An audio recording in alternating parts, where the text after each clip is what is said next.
ಇದೆಯಾ ನಿನಗೆ? ನನ್ನ ಅಕ್ಕನ ಫೋಟೋನೇ ಕೆಳಗಡೆ ಬೀಳಿಸ್ತೀಯಾ? ಹಾ, ನಾನು ನಿನ್ನ ಸುಮ್ಮನೆ ಬಿಡಲ್ಲ. ಏನ್ ಮಾಡ್ತೇನೆ ನೋಡು. ಅಕ್ಕ, ಏನಕ್ಕ ಗ್ಯಾಸ್ ವಾಸನೆ ಬರ್ತಾ ಇದೆ? ಹೌದಲ್ವಾ, ಗ್ಯಾಸ್ ವಾಸನೆ ಬರ್ತಾ ಇದೆ. ಅಕ್ಕ, ಗ್ಯಾಸ್ ಏನೋ ಲೀಕ್ ಆಗಿರ್ಬೋದು, ನೋಡಕ್ಕ ಜಲ್ದಿ. ಮೊದಲು ಕಿಟಕಿನ ತೆಗಿ.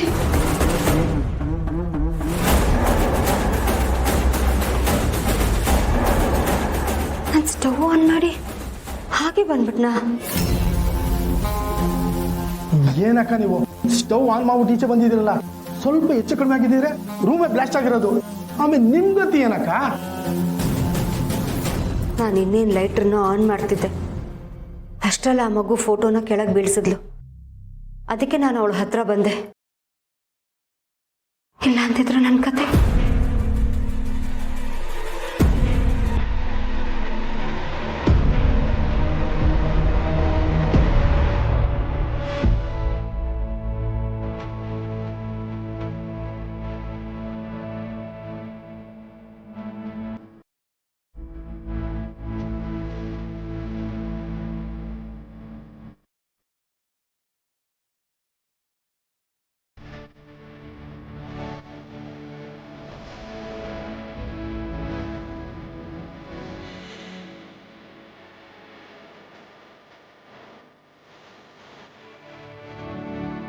ಪಾಪು, ಮೀರಾ, ಪಾಪು ಬಾ, ಪಾಪು ಪಾಪು ಬೇಕು. ಡಾಕ್ಟರ್, ಪೂರ್ಣಿಗೆ ಏನಾಗ್ತಾ ಇದೆ? ಎಲ್ಲ ಓಕೆನಾ? ಇವತ್ತಷ್ಟೇ ಅಲ್ಲ, ಅವಳು ತುಂಬ ದಿನದಿಂದನೂ ಹೀಗೆ ಆಡ್ತಿದ್ದಾಳೆ. ಇವತ್ತು ತುಂಬ ಅತಿರೇಕ ಅನ್ನಿಸ್ತಿದೆ.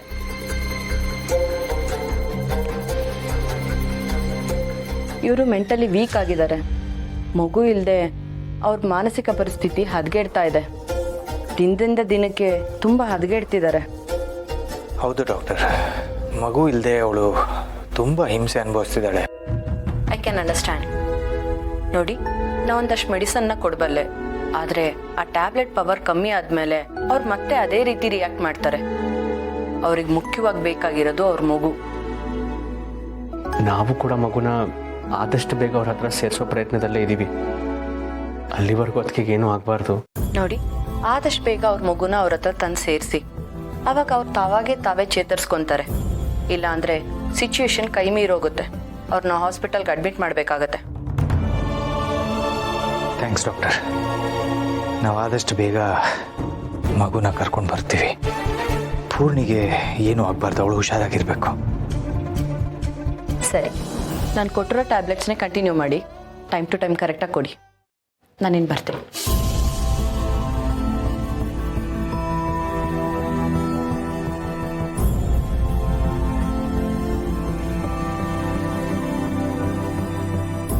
ಪಾಪು, ಡಾಕ್ಟ್ರ್ ಯಾಕೆ ಬಂದಿದ್ರು? ಅಮ್ಮ, ಡಾಕ್ಟ್ರು ಪೂರ್ಣಿಯವ್ರನ್ನ ನೋಡಕ್ಕೆ ಬಂದಿದ್ರು.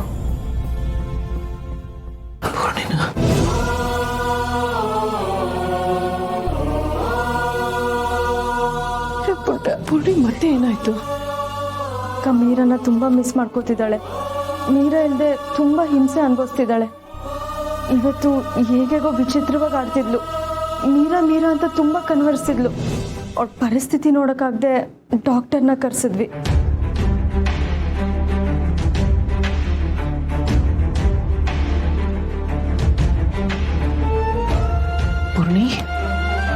ಪೂರ್ಣಿ ನೋಡು, ಮಗು ಬೇಕು, ನನ್ನ ಮಗು ಬೇಕು. ಮಗಳೇ, ಅಕ್ಕನ್ನ ಈ ರೀತಿ ನೋಡೋಕ್ಕಾಗ್ತಾ ಇಲ್ಲ. ಅವಳು ಯಾವಾಗಲೂ ನಗ್ನಗ್ತಾ ಓಡಾಡ್ತಾ ಇದ್ಲು. ಆದ್ರೆ ಈಗ ನೋಡಿದ್ರೆ ಹಾಸಿಗೆ ಮೇಲೆ ಮಲ್ಗೆ ವಿಚಿತ್ರವಾಗಿ ಆಡ್ತಿದ್ದಾಳೆ.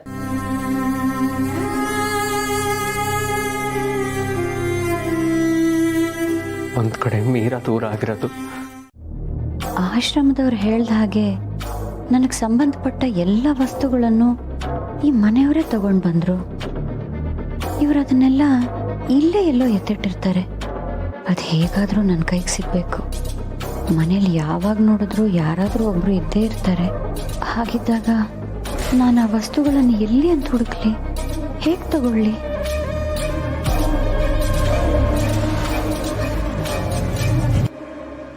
ರಾಧಾ ಏನಾದರೂ ಯೋಚನೆ ಮಾಡ್ತಾ ಇದ್ರಾ?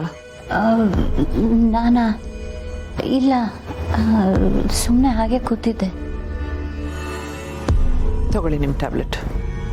ಅಯ್ಯೋ, ನೀವ್ಯಾಕೆ ತೊಂದರೆ ತಗೊಳಕ್ ಹೋದ್ರಿ?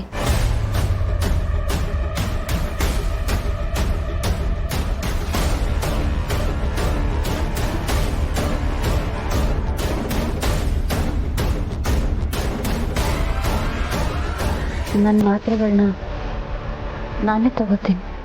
ರಾಧಾ, ನಿಮ್ಗೆ ಯಾರೂ ಇಲ್ಲ ಅಂತ ಅನ್ಕೋಬೇಡಿ. ನಿಮ್ಗೇನಾದರೂ ಹೇಳ್ಕೋಬೇಕು ಅನ್ಸಿದ್ರೆ, ಯಾವ್ದಾದ್ರು ವಿಷಯ ಹಂಚ್ಕೋಬೇಕು ಅನ್ಸಿದ್ರೆ ನನ್ನ ಹತ್ರ ಹೇಳಿ, ನಾನು ಕೇಳ್ತೀನಿ. ಹಾಗೇನಿಲ್ಲ, ಹಂಚ್ಕೊಳ್ಳೋಂಥ ವಿಷಯ ನನ್ನ ಹತ್ರ ಏನಿರುತ್ತೆ ಹೇಳಿ? ಅದು ಏನೇ ಆಗಲಿ, ಚಿಕ್ಕ ವಿಷಯ ಆದರೂ ಸರಿ, ನಾನಿದ್ದೀನಿ, ಸಂಕೋಚ ಪಟ್ಕೊಳ್ದೆ ಹೇಳಿ. ನಿಮ್ಮಿಂದ ಮುಚ್ಚಿಡುವಂಥ ವಿಷಯ ಏನೂ ಇಲ್ಲ. ನೀರ ಕಾಣಿಸ್ತಿಲ್ಲ ಅನ್ನೋ ದುಃಖದಲ್ಲಿ ನೀವೆಲ್ಲ ಇದ್ರೂ ನೀವು ನಿಮ್ಮ ಮನೆಯವರು ಎಲ್ಲರೂ ನನ್ನ ಬಗ್ಗೆ ಎಷ್ಟೊಂದು ಕಾಳಜಿ ತೋರಿಸ್ತಿದ್ದೀರಿ. ನನ್ನಿಂದ ತಪ್ಪಾಗಿದ್ದರೂ ನನ್ನನ್ನು ಕ್ಷಮಿಸಿ ನೀವೆಲ್ಲ ಚೆನ್ನಾಗಿ ನೋಡ್ಕೊತಿದ್ದೀರಾ. ನಿಮ್ಮ ಈ ಪ್ರೀತಿಗೆ, ಹಾರೈಕೆಗೆ ನಾನು ಯಾವಾಗಲೂ ಋಣಿಯಾಗಿರ್ತೀನಿ. ಅಲ್ಲ, ನಮ್ಮ ಬಗ್ಗೆ ಇಷ್ಟೊಂದು ಕೃತಜ್ಞತೆ ತೋರಿಸೋರು ತಾವು ಆಚೆ ಹೋಗಿದ್ದು, ಆಶ್ರಮದಲ್ಲಿ ಎಲ್ಲರ ಜೊತೆ ಮಾತಾಡಿದ್ದು, ಇವೆಲ್ಲ ನನ್ನ ಹತ್ರ ಹೇಳ್ಕೊಬೋದಿತ್ತಲ್ವಾ? ಯಾಕೆ ಹೇಳ್ತಿಲ್ಲ?